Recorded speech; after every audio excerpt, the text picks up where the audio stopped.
उस कठोले पर लेकर जा रहे हैं। क्या उस वक्त चार लोगों ने उसको पकड़ा होगा? तो वो लेकर जा रहे हैं। तो जैसे जैसे उस हैकल की तरफ बढ़ रहे हैं, जिस जगह पर मेरा और आपका यीशु मौजूद था, उस जगह की तरफ बढ़ रहे हैं, उस जगह की तरफ जा रहे हैं, तो क्या लोगों ने रास्ते में उसके साथ सवाल किए होंगे, बातें की होंगी, पर उनका ईमान था कि आज हम इसको उस जगह पर लेके जा रहे हैं जो बादशाह का बादशाह है, जो यहोवा पाक खुदा है, जो यीशु नासरी है, जिसके पास हर एक बीमारी का इलाज है, हर एक बीमारी को वो ठीक कर देता है, हर एक बीमारी को वो जैसे उठा देता है, हर एक बीमारी उस यहोवा के नाम से जाती है। तो क्या हुआ? उस जगह पर लेकर के, आप सबको पता है कि जहां पर यीशु होता था, उस जगह पर हजारों के हिसाब से भीड़ होती थी। उस जगह पर बहुत से लोग होते थे, पर उनका ईमान था, उन लोगों का ईमान था कि आज हम जैसे मर्जी अपने इस बीमार को यीशु के पास लेकर जाएंगे, यीशु के पास लेकर जाएंगे। उनके ज़हन में क्या बात आई, क्या सोचा उन्होंने कहा कि इस भीड़ की तरफ से हम अंदर जाएंगे तो बहुत मुश्किल हो जाएगी। खुदा के लोगों, उनका ईमान कैसा था? उन्होंने क्या किया? उस छत को उखेड़ना शुरू कर दिया जहां पर मेरा और आपका यीशु मौजूद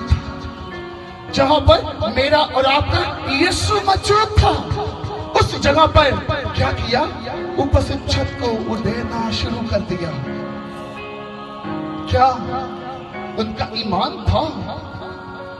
ईमान था कि आज ये यीशु के पास आएगा, तो आया ये चारपाई पे है और जाएगा अपने कदमों पर।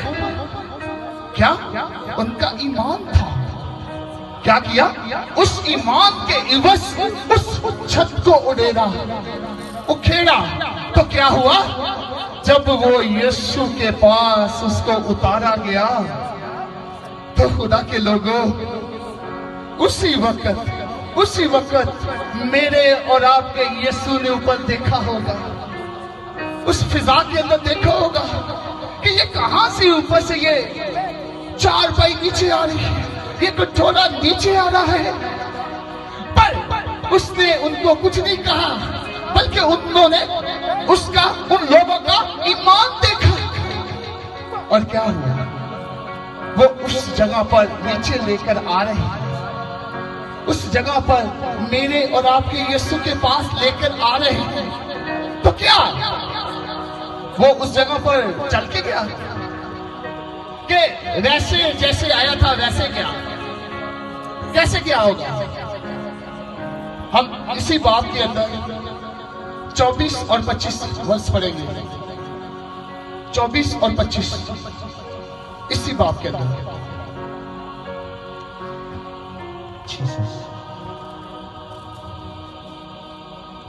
जी, लूका की अंजील 5 बाब और उसकी 24 आयत में यूं लिखा है, लेकिन इसलिए कि तुम जानो कि इब्ने आदम को जमीन पर गुनाह माफ करने का इख्तियार है।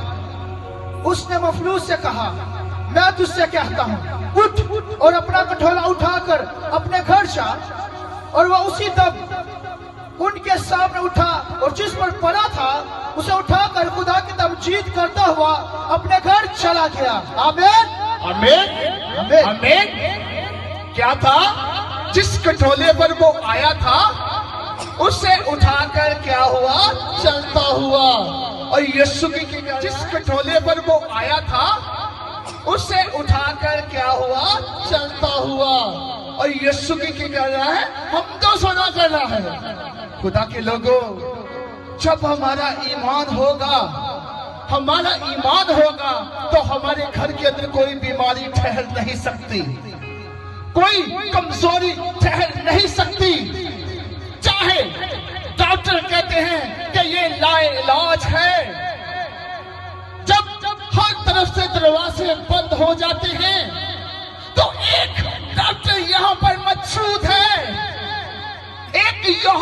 मौजूद है, एक मुनज्जी मौजूद है जिसके कान रूहे जमीन की तरफ लगे हैं। उस डॉक्टर के कान इस रूहे जमीन की तरफ लगे हैं। जब आप ईमानदारी के साथ कहेंगे कि ऐ बाप, ऐ यीशु, मेरी ये कमजोरी है, मेरी ये बीमारी है, मेरी ये परेशानी है, तो खुदा के लोगों, आपके घर के अंदर से वो बीमारी जाती रहेगी। आमीन, आमीन, आमीन। और कमजोरियां जाती रहेंगी। जब हम खुदा की हजूरी में आएंगे, जब हम खुदा के सामने झुकेंगे, तो खुदा के लोगों, हमारे घर में क्या होगी? बरकतें शुरू हो जाएंगी। फिर हम घर से निकलते हुए मुबारक ठहरेंगे और घर में आते हुए मुबारक ठहरेंगे। फिर हम किसी भी काम को हाथ लगाएंगे तो वो काम 22 से बढ़कर ठहरेगा, वो काम 22 से बढ़कर ठहरेगा। जब हम शुरू उसके नाम से करेंगे तो हम कभी भी खाली हाथ नहीं रहेंगे, कभी भी खाली हाथ नहीं रहेंगे। मेरे और आपके यीशु के पास कलाम मुकद्दस में लिखा है कि 10 कोड़ी आई। क्या उस वक्त के अंदर कोड़ी को उस शहर से बेदखल कर देते थे, उस जगह से उसको निकाल देते थे, और वो क्या, वो संसार इलाकों के अंदर रहते थे। पर उनके कानों के अंदर एक आवाज आती है कि वो यीशु इस जगह पर आया है, वो शाफी इस जगह पर आया है।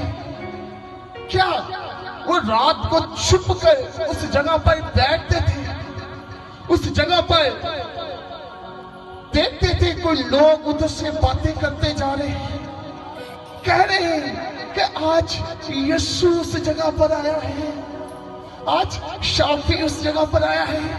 आज क्या हो रहे हैं? अंधे देख रहे हैं, लंगड़े चल रहे हैं, और कोड़ी पाक साफ हो रही है, और बदरू गिफ्ता रिहा हो रहे हैं। तो उन जो 10 कोड़ी थे, उनका ईमान जागा, उनका ईमान जागा, और उनके दिल के अंदर क्या आई? एक तलब आई कि क्यों ना हम भी उस यीशु के पास जाएं, हम भी उस यीशु के पास जाएंगे, हम भी उस शाफी के पास जाएंगे। उन्होंने अपनी जिंदगी के अंदर सुबह भर एग्री हो गए। उन्होंने कहा कि हम अकेले जाएंगे, जब ये सारे लोग सो रहे होंगे तो फिर हम यीशु के पास जाएंगे, फिर हम उस यीशु के पास जाएंगे। तो खुदा के लोगों, जब उनका ईमान था, उनके अंदर ईमान था, तो वो भागे, उस जगह से भागे, उस यीशु के पास गए। अपनी बीमारी का इलाज उस यीशु के पास था, उस कमजोरी का इलाज वो यीशु कर सकता था। तो क्या वो भागे? तो क्या हुआ? जब वो खुदावंद यीशु मसीह के पास पहुंचते हैं, तो क्या वो खाली हाथ आए? क्या वो बीमार आए? उसने क्या कहा कि जा अपने काहिन को दिखा। आमीन, आमीन, आमीन, आमीन। तो क्या हुआ? वो जाते जाते ही उनका क्या हुआ? कोढ़ साफ हो गया। तो उनमें से एक वापिस आता है, एक भागता हुआ उस यीशु के पास आता है, एक उस यीशु के पास आता है। तो जब यीशु के पास आता है तो यीशु को कह रहा है कि ऐ यीशु, जब मैं जाता था तो मैं उसी वक्त मेरा बदन क्या हुआ? पाक और साफ हो गया। तो मेरे और आपके यीशु ने कहा, क्या वो जो बाकी 9 थे उनको शिफा नहीं हुई? क्या उनको बरकत नहीं मिली?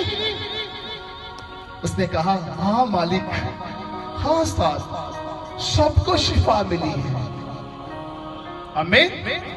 पर खुदा की शुक्रगुजारी करने के लिए एक क्यों आया? एक क्यों आया?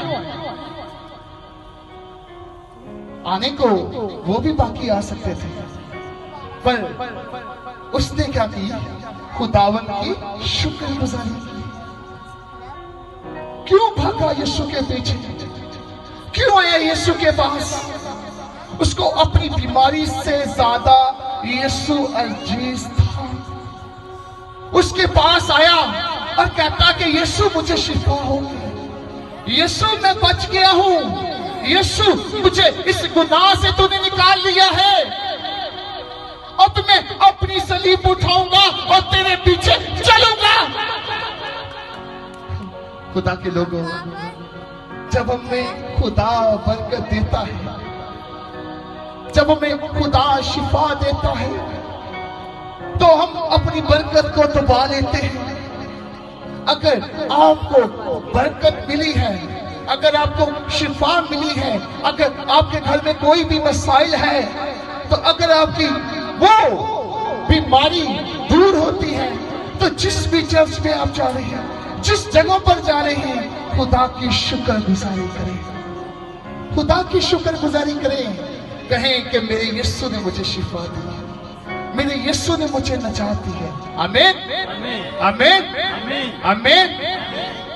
कलाम आपका पढ़ा और सुना जाना भाई से बरकत हो। आमीन। खुदावन का शुक्र हो। और इस जगह